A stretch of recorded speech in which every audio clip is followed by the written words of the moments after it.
தீண்டானு கிடந்த எந்தன் வாழ்வை வேண்டும் என்றீரே. கைவிடப்பட்ட என்னையும் ஒரு பொருட்டாய் எண்ணினீரே.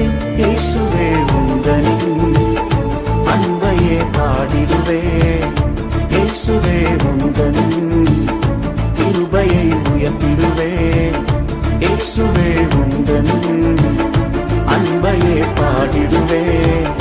இயேசுவே உந்தனின் கிருபையை உயர்த்திடுவே. என்னை அழைத்தவரே உம்மை என்றென்று ஆராதிப்பே. உம்மை உள்ளவரே உம்மை என்றென்று துதித்திடுவே. என்னை அழைத்தவரே உம்மை என்றென்று ஆராதிப்பே.